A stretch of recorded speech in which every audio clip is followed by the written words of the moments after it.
बांग्लादेश में हिंदुओं पर कट्टरपंथियों का अत्याचार बढ़ता ही जा रहा है। अब बांग्लादेश में हिंदू पत्रकार की निर्मम हत्या कर दी गई।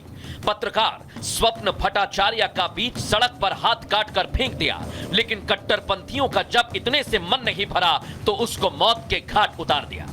बांग्लादेश में हिंदुओं के हालातों को लेकर भी मोहन भागवत ने हिंदुओं को सचेत किया है। संघ प्रमुख ने कहा कि हम अगर दुर्बल हैं तो अत्याचार को निमंत्रण दे रहे हैं। सशक्त रहना है, संगठित रहना है। बांग्लादेश में क्या हुआ, वहां के हिंदू समाज पर जो अत्याचार बार बार होते हैं, उस परंपरा को फिर से दोहराया गया। कहीं कोई गड़बड़ हो, दुर्बलों पर अपना गुस्सा निकालने की ये जो कट्टरपन की प्रवृत्ति है, वो प्रवृत्ति जब तक वहां विद्यमान है तब तक वहां की हिंदू क्या, वहां के सभी अल्पसंख्यक उनके सर पे खतरे की तलवार लटकी रही। और इसलिए जहां कहीं भी हम हैं वहां संगठित रहना, सशक्त रहना। क्योंकि अगर बटेंगे तो कट्टरपंथी हावी होंगे और हालात बांग्लादेश पाकिस्तान जैसे होंगे। लेकिन भारत की रक्षा मंत्री राजनाथ सिंह ने भी विजयादशमी के मौके पर दुश्मनों को साफ कर दिया कि भारत पर अब आंच बर्दाश्त नहीं। हमने किसी भी देश के विरुद्ध नफरत या घृणा से प्रेरित होकर कभी युद्ध नहीं किया है। कहीं अगर हमें हमारे हितों पर आंच दिखी तो मैं यहाँ यह भी स्पष्ट कर देना चाहता हूँ कि हम कोई भी बड़ा कदम उठाने से पीछे नहीं हटेंगे। किसी भी वस्तु की पूजा करने का यह स्पष्ट संकेत होता है कि जरूरत पड़ने पर उसका पूरी ताकत के साथ प्रयोग किया जाएगा। दुश्मनों को जवाब देना भारत जान। अगर हिंदू एकजुट हो जाएगा तो कुछ ऐसे भाईजान हैं जिनकी मजहबी दुकान पर ताला लग जाएगा, और शायद इसलिए अब वो धमकी दे रहे हैं। सोचिए आप, और बहाना क्या बना रहे हैं? वक्फ संशोधन विधेयक का। लेकिन निशाना हिंदू और सनातनी है, आप समझिए, मैं बता रहा हूं। धमकी असदुद्दीन ओवैसी ने तेलंगाना के विकाराबाद से दी है, सुनवाऊंगा आपको। लेकिन ओवैसी जो भी बोलते हैं वो मुसलमान सुनता है, हर एक बात को रिपीट मोड में लगाता है। इसलिए ओवैसी अपने बयानों में ऐसी बातें बोलते हैं जो कहीं ना कहीं हिंदुओं को टारगेट करने वाली होती है। लेकिन एक बात आपको बता दूं मैं, आज भी कुछ मुसलमान हैं। फर्क क्या है देख लीजिए। एक तरफ बटेंगे तो कटेंगे कहा जा रहा है कि जातियों में आपको नहीं बटना है, आप हिंदू हैं, सनातनी है, सनातनी रही। लेकिन दूसरी तरफ क्या कहा जा रहा है? चूड़ियां नहीं पहनी।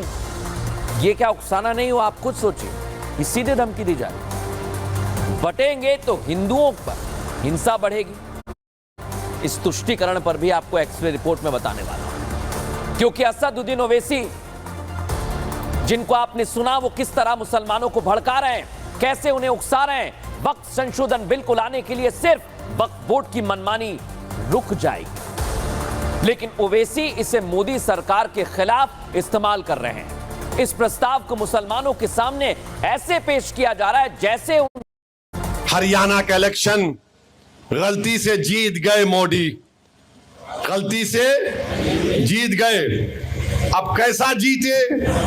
मैं तो नहीं था वहां पर, वरना बोलते बी टीम इन्हों गए तो ऐसा हुआ।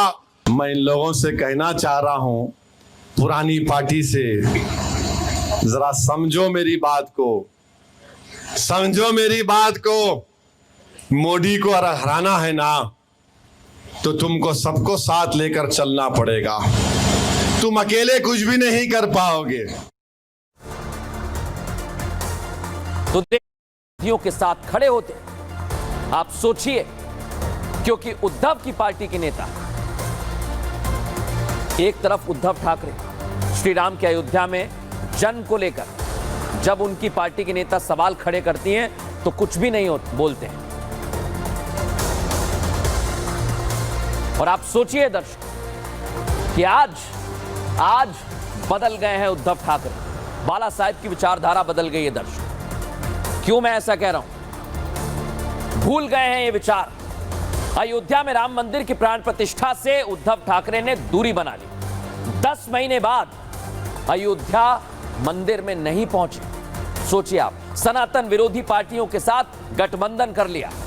सनातन विरोधी नेताओं के बयान का विरोध नहीं कर रहे हैं, उनकी खुद की पार्टी के नेता कह रहे हैं। पाल घर लिंचिंग की सीबीआई जांच पर रोक लगा दी थी। और शिंदे सरकार ने सीबीआई जांच की बात कही तो उसका विरोध किया जा रहा है। रिपब्लिक ने यह मसला उठाया था। लेकिन आप सोचिए दर्शकों कि एक ही पार्टी बाला साहेब का विचार जो चल रहा था उसे भूल चुकी है। हमारी रिपोर्ट आपको दिखाते हैं। हिंदुस्थानामध्ये आम्ही हिंदू आहोत आणि महाराष्ट्रामध्ये आम्ही मराठी आहोत.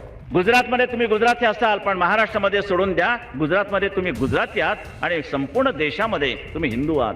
बंगालमध्ये तुम्ही बंगाली असाल पण हिंदुस्थानामध्ये तुम्ही हिंदू आहात.